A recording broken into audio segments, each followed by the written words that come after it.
Every time our athletes walk into this weight room, they're going to be pushed to the max. Let's go! Let's go! The barbell hasn't changed in over 100 years. I can take a 25-pound plate and we'll go out on the turf and I'll have you hating life. We talk about straining your gut, pushing past that comfort level. I want a lot of energy. What better breeding ground is there?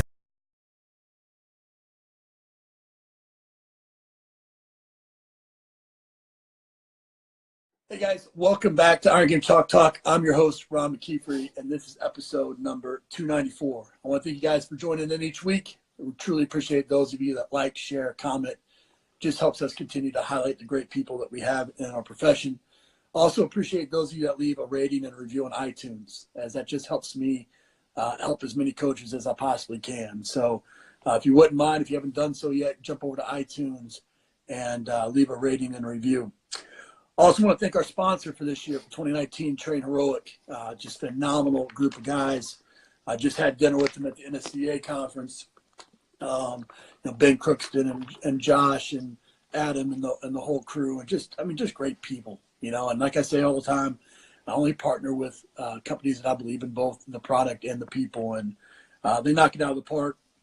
They're not just a delivery system. One of the conversations I had was, we have a bunch of coaches that are looking for ways to create additional revenue streams. And so they have a delivery system where you can get your workouts out to your athletes, but you could also create some workouts that you can sell in their marketplace to make a little residual income, which I think is really important, especially this time of year when you got a lot of coaches that are seeing all the challenges. So it's great. We also released our app this week, Play Pro. If you haven't checked that out, download that in the App Store. Phenomenal resource. Very much like a Netflix style type of experience, and just a game changer with the way that that we produce content, I think. This week I'm joined by a good friend of mine, Shelton Stevens. He's a strength coach for human performance. He's a human performance specialist for the U.S. Special Operations Command, and I've spent some time in that space, and we're not only lucky to have everybody that's serving in that space, but we're also lucky to have the people behind the scenes that are preparing our soldiers for the many, many things that we have no idea that go on, but do on a daily basis. So, Shelton, man, appreciate you coming on the show, brother. Absolutely. Absolutely. Thank you for having me. Shelton, we've known each other for quite some time now. I mean, you've been at Liberty, you were at Arkansas State, you were at Southern Miss for a period of time. Yep. Nova Southeastern, Florida State, LSU. I think maybe Wofford in there maybe as well. Mm-hmm. But, which one of those experiences, I know they all contribute, but which one experience that had the most impact on you as a strength coach? That's a tough question. Every place you want to take a little bit from every place, and that's what makes you a strength coach. I would probably have to say it would have to be Nova Southeastern. That's where I got my first head position. But I was about 23 at the time. And, everybody knows that's pretty young to be a head strength coach. So you don't really know much. So I was put into the fire pretty quickly there. Yeah. So learned a lot, got the opportunity to build, a multi-million-dollar weight room there. Their first athletic weight room. Pretty much had no idea how to design a facility at all, and I kind of through contacts and, I get to sit in on meetings with the president and athletic administration, and it was unbelievable to see how that stuff worked, like behind the scenes. But everything went well, and I kind of learned how to use the administration and the student body to my advantage, because that's how we got the weight room. We shared the rec center, right. So we had to use the weight room from about 6 to about 8, and then I had to get the rest of the athletes in from about 3:30 to 6. So it was crowded. I mean, we had multiple teams in there at once, and we had to cut off a section of the weight room. And all the student population was just like, why do they have to block off the facility? Like, we want to lift too. And I was like, you know what? It's not my fault. Here's a pen and paper, sign a petition. And we had tons and tons of signatures, and it got presented to the president. And within a year, boom, got it done. So kind of learned a lot of things there at Nova. Yeah, being at South Florida, I mean, we went from a startup program. I mean, the university was created in 1956, and then to start a football program in basically 2000 and try to take it, Yeah. I think you would agree with me. I mean, these coaches that are getting experience in these Taj Mahals from the get-go don't nearly have the same experience as those of us that I'm at a 2,000 square foot weight room, two platforms, 4 old squat racks, and you have to learn to be creative. You have to learn to put in the time and effort. But when we had 9 straight lift groups. Well, that's the thing. I mean, my office wasn't even an office. Had a desk and a chair in the equipment room. And then they moved me. Yeah. And then I felt special because they moved me underneath the basketball bleachers in a little storage closet. And pretty much like Harry Potter. I mean, that's how I felt, and, I felt special. I had my own door and didn't have any windows or anything, but I had my own space. Right. So, yeah, I mean, a lot of these younger coaches are going into it, they're lucky. Well, obviously you want to take advantage of opportunities and Absolutely. Don't want to hate on people that get a great opportunity to be at a Taj Mahal, but don't be scared of those small universities where you might be able to be a head strength coach and get that experience because it's invaluable. Absolutely not. Yeah. Well, you don't become a head strength coach. I know this, being 23 years old, 22 years old, like I was, without making a freaking million mistakes. What's one of the biggest mistakes you made and how you learned from it? Oh man. I would say when I first took over as a head man at Nova, I would say I didn't really learn how to delegate things. We had a GA at the time, and I was trying to fight to get more staff and more staff. I didn't really understand how important it was to build relationships within the administrative department. So I guess when I was younger, I was just stuck in the weight room, and that's all I wanted to do was just stay in the weight room, train athletes, and that was it. That was where my mistake was. I realized it was very important. If the AD wants you to go golfing, you go golfing. I mean, if they want you to go out and have a drink, and even if you don't drink, go. Trust me, like those things are very, very, way more than what you're doing in the weight room. They do not care about that. I mean, they care about obviously the student athlete's health, but if you have a chance to do those things outside of the weight room, they are a must because they will get things done, and it will help you along the way because people go other places and they will remember the time you spent with them. Yeah, it's so important. I mean, anytime that you can get outside of the 4 walls of the weight room and build relationships, means something to them. And not only that, but going and, fitting into their environment. So if you're walking around and you're up in administration, put a pair of khakis on and a polo. Yeah, that's another one. If you go out with a bunch of coaches, make sure that you're always, that you're always being judged, so don't go get sloppy drunk and the whole deal. But, just go and there's been plenty of times I don't drink a whole lot, but there's been plenty of times where I've gone to the bartender and I've gotten water in a vodka cup, absolutely. And played the game, and got to. It's part of it, so I agree with that wholeheartedly. You recently made the switch from, collegiate at Liberty, to tactical space. And, there's something different about taking the oath to be a strength coach, it is. That first day. But talk a little bit about the differences. I know we just had Major General Frost give a presentation at the NSCA talking about, potentially 1,500, 2,000 jobs opening up for strength coaches. Yeah, it's about to blow up. In 2019. Talk a little bit about the military, working in the military, the differences between that and collegiate. Well, I guess the big difference is the way they interview. The actual board interview. Everything you see on TV, pretty much you're sitting in a chair and you have pretty much a general and a sergeant major and you have everybody in front of you. So it's very, very intimidating, which I like that pressure. I mean, it's nerve-wracking, but it makes you a better interviewer. Let's just say that interviewee. So that's first and foremost. I didn't expect that. I kind of thought it was going to happen, but I didn't expect it.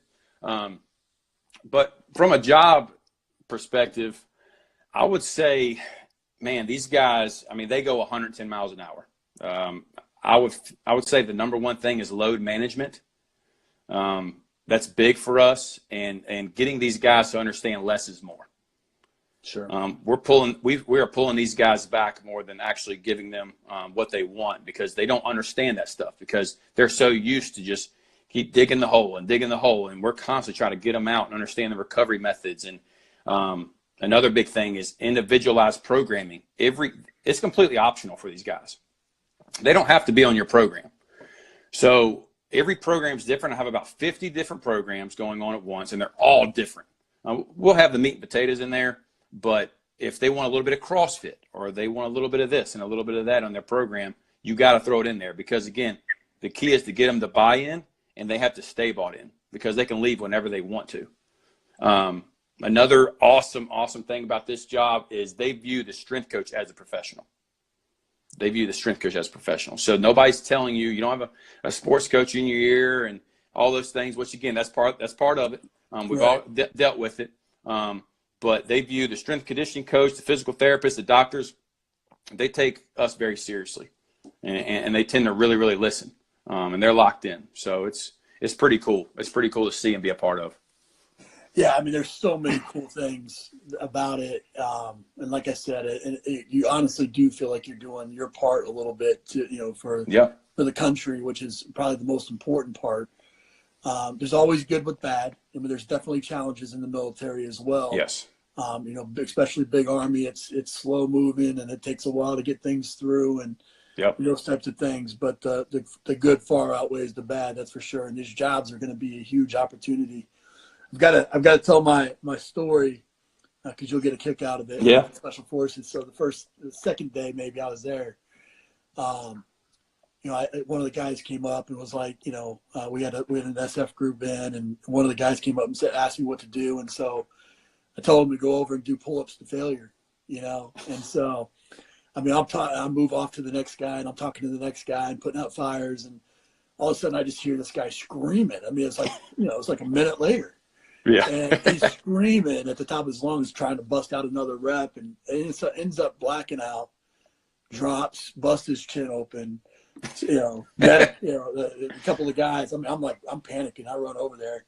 A couple of guys walk up. I mean, they just like, it's whatever.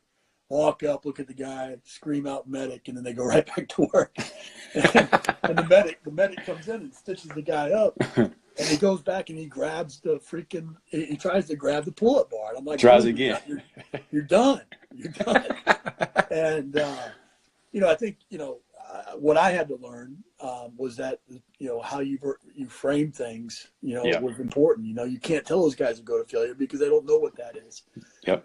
But they're not nearly as athletic as some of the guys that I've dealt with. I mean, you think they're world beaters, man. They're freaking. They operate at another level, but athletically, you've seen better. But the mind and tapping into that. What do you think is, having been in both areas, what do you think that you can take away from building a mindset in your athletes at the collegiate level, having now worked in special forces? Building a mindset. I think the whole mental toughness word gets thrown around a lot. And I think in the collegiate setting, when it comes to mindfulness, I think it's the kind of athlete you try to recruit. I mean, it's all about the head coach. If you want somebody that's tough as nails and, this backwoods country and drinks out of the water fountain, I mean, you recruit that guy or girl. Again, I mean, that's all starts from the top. Again, to me, it's through experiences. Now, do I believe that a freshman can change their whole mindset by their experiences through college and learn? Absolutely. Absolutely. But the whole mental toughness thing and coaches asking you, hey, like, it's so easy to make somebody tired. I mean, that's the easy part, The hard part is educating these coaches on why we don't need to do it. Coach Jackson, Scott Jackson at Liberty.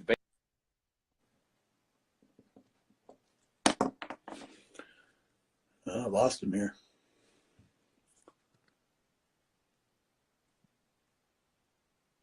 Shelton, you there?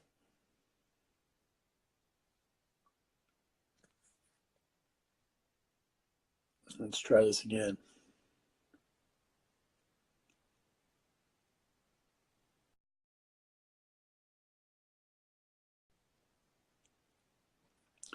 Just 1 second, guys. Going to get him back on here. Go ahead and ask some questions. There's about 30-something people on right now. I'm going to do a quick lightning round at the end and just ask some questions. Got froze up there for a second. Go ahead. You're talking about Liberty at somebody at Liberty. Yeah. I don't know if it's my connection or yours. I don't know what's going on, but so Coach Scott Jackson, the baseball coach at Liberty, you know, every baseball coach wants to do the Omaha Challenge.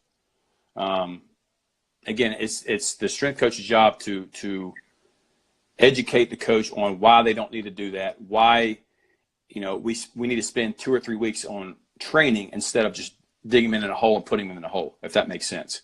To me, it's, again, like, it's what kind of athlete you try to recruit.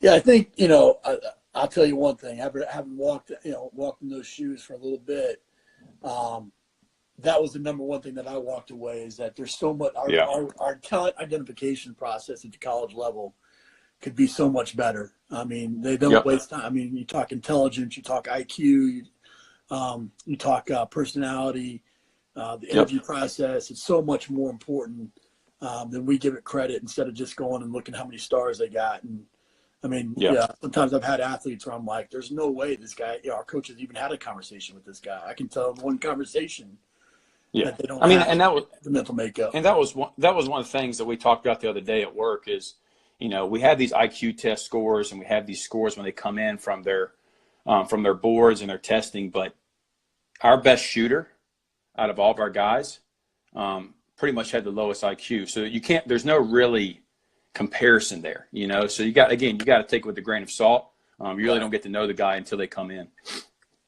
Yeah, I think that's anything. I mean, there's so much. I mean, Tom Brady, I mean, tested awful and didn't even start in his college team for most of it, and ended up being all world, right? I mean, it's definitely, there's going to be outliers, but I mean, the bulk of the group needs to be made up of that core, that core group that buys into the values and the characteristics of the team and can fit with the personalities of the coaches. And as coaching departments, as strength coaches, we need to try to foster that as best we can in our talent identification. Absolutely. But I agree with you 100%. You went, I mean, through all those experiences that I mentioned, you've done almost every sport. What do you believe, I mean, obviously there's advantages to working with a variety of sports. What do you think those advantages are, and what's maybe some of the sports that best prepared you for your current role? I think the advantages are, learning different sporting demands. I mean, that's obvious. I mean, everybody says, well, you can train the athletes the same. Well, you can, but we got to understand that every sport, every athlete's different. Okay. Right. And going out there to practices and watching practice and seeing those things unfold and seeing how they move on the field or on the court, that's crucial to how you not only program, but communicate. And that's another key aspect. You got to know how to relate to these athletes. If you know nothing about the game of basketball or volleyball or whatever, that shows. And those athletes see that. You got to understand the sport. You got to understand the positions, their schedules, their practice schedules. A swimmer, holy crap. Like, their schedules are brutal. Right. Working with swimming at Liberty. I mean, it's go, go, go all the time, and it's just that I learned that from seeing it and being a part of it and being all in. Yeah, I think that you made up such a great point there, where you have to be invested in the sport or the population that you're working with. And that means, you didn't play all those sports, but you had to go and be able to speak the vocabulary, to know the game, to know the demands, to be there and support all sorts of things. I remember, working with, with SF, going to green school and actually participating with them, for a day, and, jumping off of the freaking, the tower for everyone. And, the whole day, my back's still messed up from that, but it's an important part of the process is going and learning what makes them tick, when you know what makes them tick, oftentimes that can lead to, a better understanding and for programming and whatnot. Well, it's the same thing here in the military setting. These guys want to see you out there during their training. They want you to stay up all night long when they're training, and they do that. I mean, that's their schedule. And they want to see you out there. They want to know that you care. I've had guys, I've been rucking with guys. I mean, I've had guys, that stuff is tough, man. Yeah. That stuff is tough. Like, first time I went, I made the mistake of not wearing 2 pairs of socks. I got blisters all over the place. Right. But I wouldn't know that if I didn't go. Yeah, agreed. And especially a population like that, that's very, that's probably got a healthy skepticism of anybody, any outsider anyways. You better find a way to be able to build a relationship there for sure. Yeah. With, having been, through those different experiences, now and you've got kind of a leadership role. You've been a head strength coach. You've been an assistant strength coach. Yep.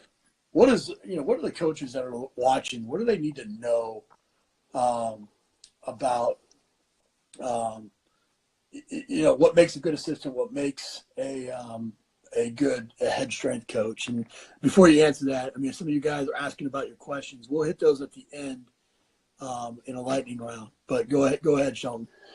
I would say something that Macie, he's the director at UMass now. He told me that, every day is a job interview, especially when you're assistant.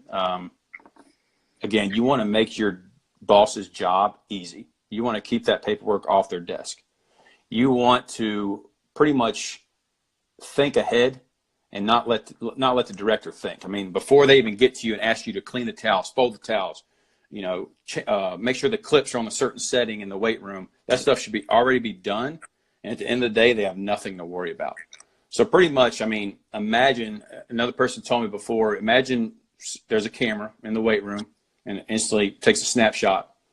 Are you on the floor with your arms folded? Are you coaching? Do you have energy? I mean, that kind of resonated with me a lot too. I mean, what do I look like on the floor? Especially if, say, you walked into a weight room and, again, every day's a job interview and you see 3 assistants with their hands folded, they're not coaching. You see the other 3 with energy. I mean, which guys are going to pop out? The guys with energy. Yeah, somebody jumped in. Coach Bird said, uses that line every day. Every day is a job interview, and I always use, you're in the shop window, and so if somebody was to step outside of the room, outside of the window, and was observing without hearing you coach, could they see that you're coaching? Yep. And are you being dynamic? Are you coaching with, all 3 phases? Are you kinesthetic, verbally, and through demonstration visually, and so I think it's so important that, the young coaches that you recognize that you're being evaluated each and every moment. As a head strength coach, you have to create that, you have to develop that eye. You have to see everything. Yep. You have to see that the collar is off the other side on the 12th rack. You need to be able to catch that. But more importantly, that's the part of the process of going through internships and part-time assistants and all those types of things is that's how that's developed. And everybody wants to jump to the end. Yeah. But you have to develop that. It doesn't mean you can't develop it quickly. I mean, you did it at 23. I was a head strength coach in the NFL at 21. Yeah. In NFL Europe. I mean, doesn't mean you can't develop it quickly, but I know me at 21 and me at 43 are 2 totally different people. Yeah, absolutely. I mean, and that's the thing. I mean, again, if you're looking for internships and you're looking for certain GA positions, really dive deep into the program, get to know the program, get to know the coaches, pay attention to what the weight room looks like.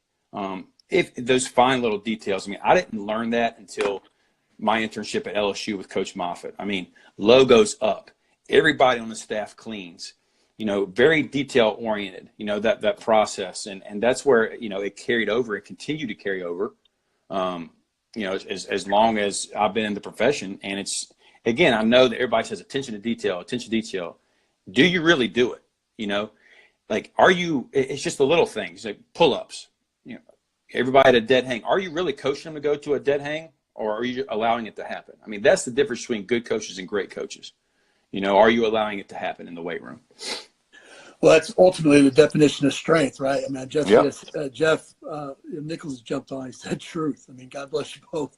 That's exactly right. I mean, what your culture is what you allow, Yeah. and if you allow somebody that you not go to a dead hang, then that's you. That's not, that's not the athlete, and going back to what you said earlier on, I mean, I agree that there needs to be a certain level of open-mindedness and commitment from the athlete. But if we don't have a growth mindset as a coach and believe that these athletes can change and can be every bit as mentally tough or whatever as our military soldiers, and our military soldiers can be every bit as athletic as as our athletes, then we're in the wrong profession. I mean, we got into this profession to affect change, and it's contagious, Coach. I mean, it's all contagious, right? I mean, even from it's the small, even with the military, they don't know how to do pull-ups, they don't know how to do push-ups, they don't know how to squat, they don't know how to do those things.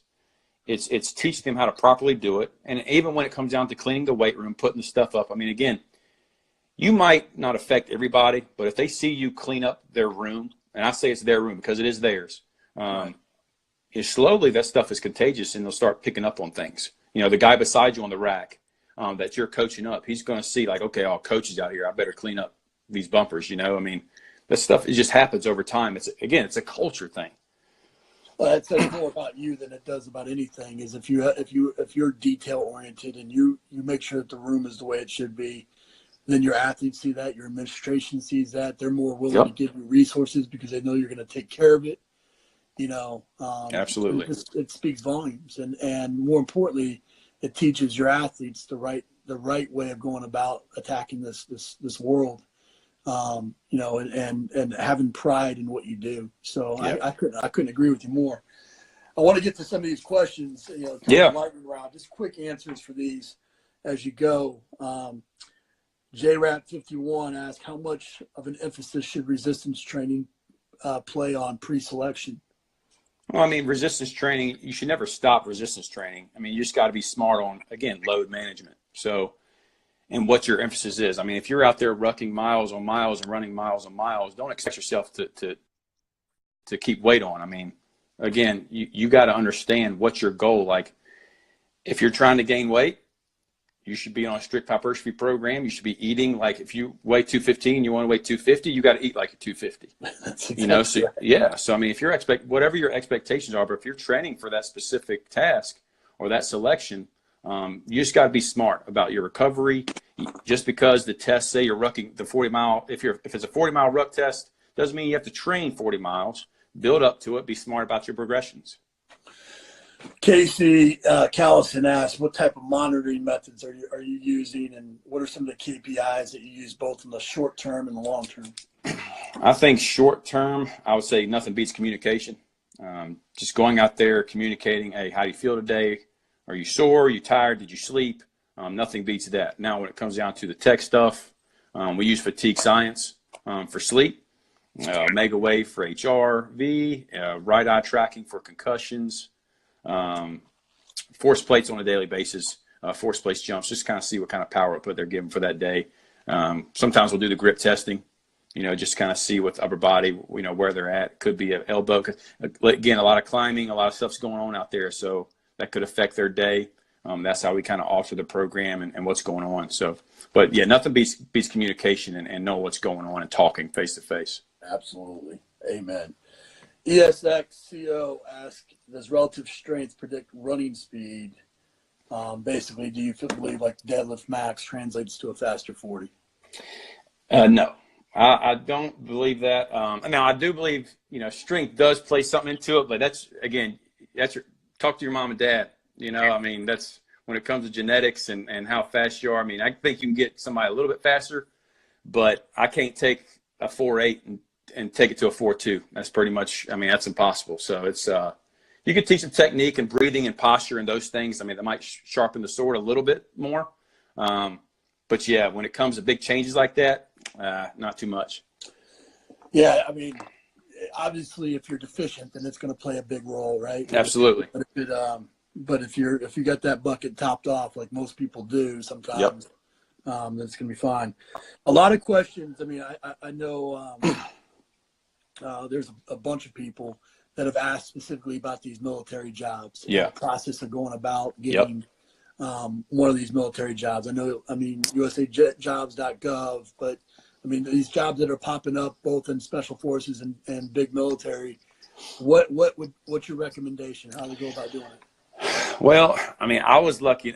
I'll tell you what, I wasn't lucky. I was blessed to get this position. I mean, I got this position through just connections. I mean, it's my good friend Mike Kelly. He was my assistant at Liberty. He went to Summer Strong 11 this year. Spoke with Zach Woodfin. Zach Woodfin knows somebody with NSCA. NSCA knew somebody at Exos, and then kind of the ripple effect there is how I kind of got to know these positions. But right now, it's a little up in the air. So we just got a new contractor, KBR Weil. So all these Exos positions and everything out. Exos is no longer, that's not a thing. So now it's KBR Weil. There's no more subcontractor, if that makes sense. So, you know, Exos was a subcontractor and Booz Allen was the main. So KBR is our main contractor now, which means more money for strength coaches, which is good.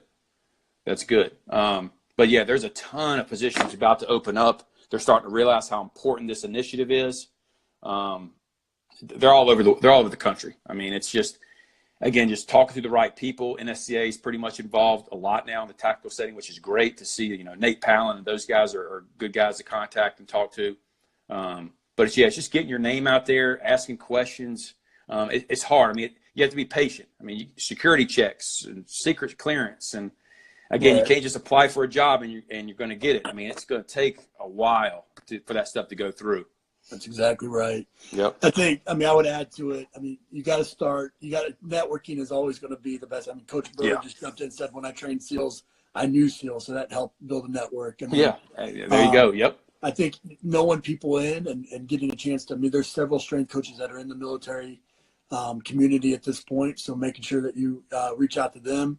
But follow USAJobs.gov. You know, there's going to be posts there. What Shelton was talking about, there's a difference between GS positions, which are government services positions that are hired through the military, versus contract positions that basically a business had won a contract with the military to supply coaches, and there is some turnover there. There is some risk. You know, it's usually 1-year contracts with some of these contracting groups. Funding can dry up from the military, so that's a risk as well. But they are paying pretty well these days, and you know, it's definitely worth keeping your eye on. And if you can get in, it's better. You know, once you get in, then it's you know, then now you hear about GS positions, you hear about other units and things that might be fitting more of what you're working for. We'll go with the last question here because I'm running out of juice. Actually, I don't have my charger, but Katie asked, what's the difference between a good intern and a bad intern in your mind? Oh man, a good intern. Again, I would say the same thing as an assistant. I mean, very detail oriented, getting things done before you even think about it.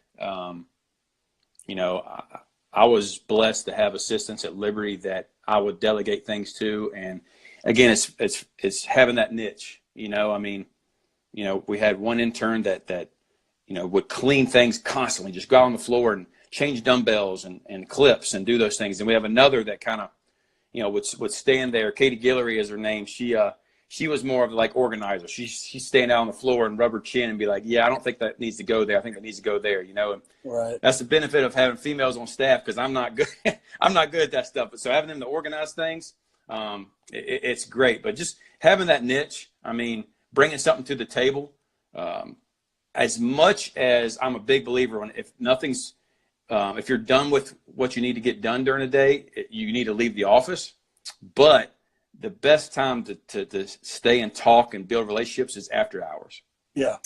Big believer in that. Just kind of, everybody needs to just kind of cool their jets for an hour or two after the day's over, and we all just sit there with our feet up in the office. And those are when the best conversations happen. And the people that stay, I mean, I'm not going to get on anybody if they leave, but if they stay, that's a tally mark in my head. Like, hey, they want to stick around and talk, and that means something.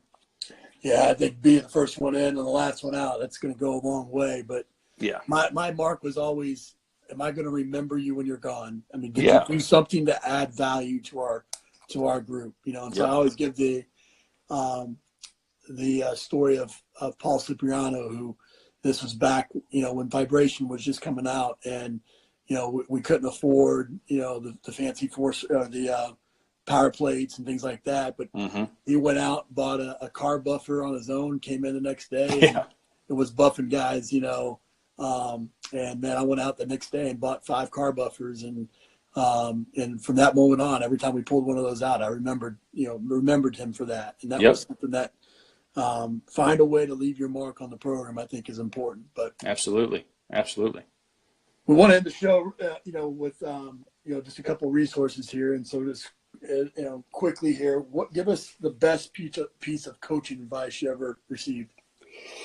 Oh man, I would probably say, again, every day is a job interview. I mean, that's probably pretty good advice. Again, you're constantly being evaluated, whether that be your boss, that be administration, that be coaches, athletes. Somebody's always watching.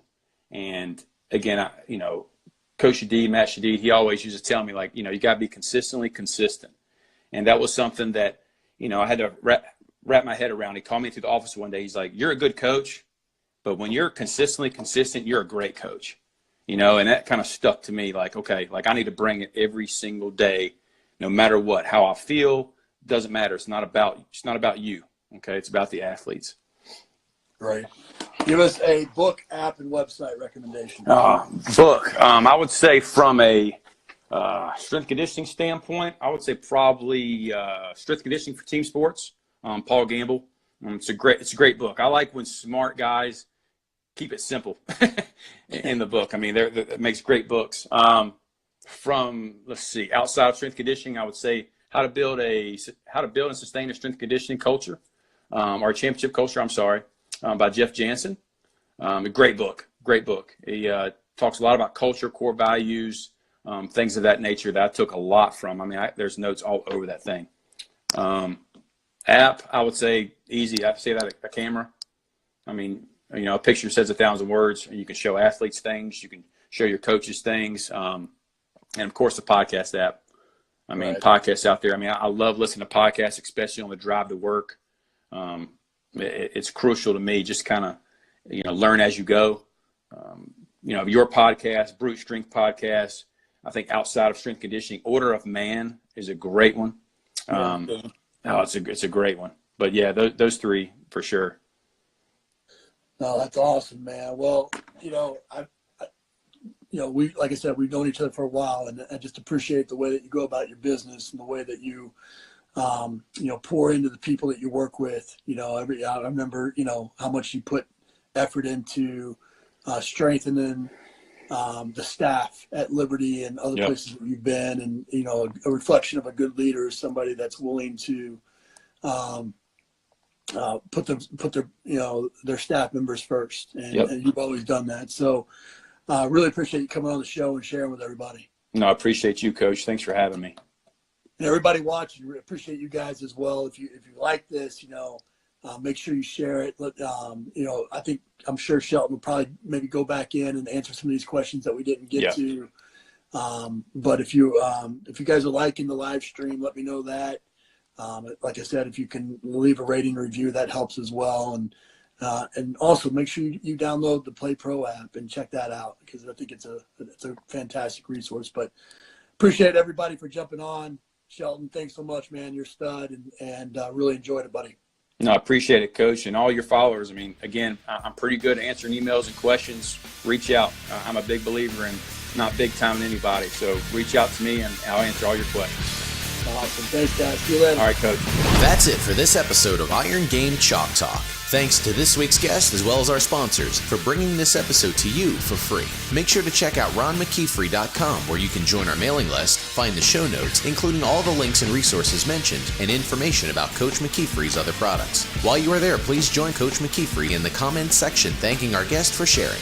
If you haven't subscribed to Iron Game Chalk Talk on YouTube or iTunes yet, make sure to do so. Comments, ratings, and reviews are always welcome. Coach McKeefery can be found on Twitter at @RMcKeefery, on Facebook and YouTube at facebook.com/ron.mckeefery. That's it for this week. Be sure to check back next week for another great episode of Iron Game Chalk Talk.